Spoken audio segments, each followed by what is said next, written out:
खैरथल जिले का नाम परिवर्तन नहीं करने की मांग पर जारी संघर्ष अब 78वें दिन में प्रवेश कर गया है। नई अनाज मंडी के पार्क में धरना शुकाको भी जारी रहा। आंदोलनकारियों का कहना है कि सरकार इस मुद्दे पर कोई स्पष्ट निर्णय नहीं दे रही है, जिससे आमजन में असमंजस की स्थिति बनी हुई है। उधर धरना स्थल पर कांग्रेस की पूर्व मंत्री शकुंतला रावत भी पहुंची और आंदोलनकारियों को अपना समर्थन दिया। उन्होंने कहा कि भाजपा सरकार ने खैरथल जिले का नाम भरतरी नगर रखकर गलत किया है। वहीं किशनगढ़ बास विधायक दीपचंद खैरिया ने भी संघर्ष जारी रखने की चेतावनी दी। धरना स्थल पर जसवंत यादव, गिरीश डाटा, सर्वेश गुप्ता, अखिलेश कौशिक, वीर सिंह ढिल्लो, शिवचरण गुप्ता, निके प्रजापति और दीपक चौधरी भी मौजूद रहे। मैडम जी का, शकुंतला रावत जी का, बाबा का जो शुरुआत से ही आज लगे हुए हमारे विधायक साहब शुरू है। सुबह आते हैं, इस उम्र में 11 बजे आते हैं, शाम को 5 बजे जाते हैं और ये सब आम जनता है। तो सरकार से भी निवेदन है कि सब जनता सब त्रस्त है, आपको जो काम करना चाहिए आपको कर नहीं रहे हो, नाम बदल कर हमें गुमराह कर रहे हो पूरे शहर को। तो आप ध्यान दो, जनता की आवाज़ सुनो। उनका यहाँ ये पधारी सारी स्थिति का जायजा भी लिया और निश्चित तौर से उनके दिल में पता नहीं रोज न तो जगह बदलते हैं रोकने की खातिर। अब ये चुपचाप बैठ जाए।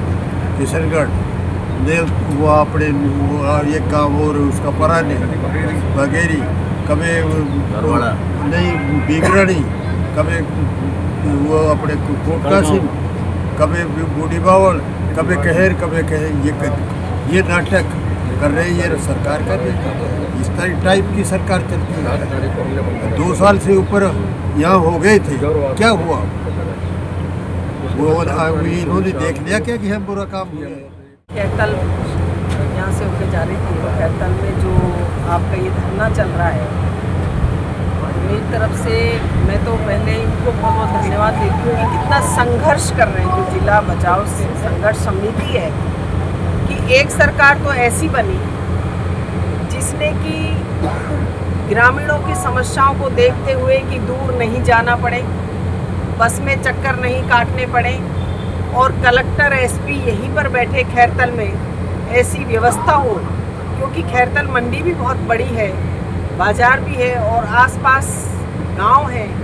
तो ये एक सुख सुविधा के लिए कि गांव वालों को सुख सुविधा मिल सके और यहीं पर सारी उनको प्रशासनिक सुविधाएं मिल जाए। पुलिस प्रशासन, कानून में आप देख रहे हैं कि किस तरह से कानूनी व्यवस्थाएं अब ठप पड़ी हैं बीजेपी की सरकार बनने के बाद में।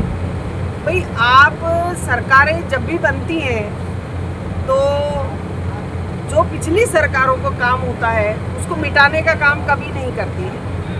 क्योंकि मैं बीजेपी की ही एक बड़े नेता का उदाहरण देना चाहूँगी कि स्वर्गीय पूर्व प्रधानमंत्री अटल बिहारी जी ने ये कहा कि जो मेरे से पहले सरकार बनी उन्होंने भी अच्छा काम किया, मैं उस काम को और अच्छा आगे बढ़ाने का काम करूँगा। लेकिन अब वर्तमान की आप सरकार देखिए, बीजेपी की सरकारें क्या कर रही हैं, या तो जो भी काम कर रही हैं उनको हमारी कांग्रेस पार्टी के किए हुए कामों को कैंसिल कर रही है।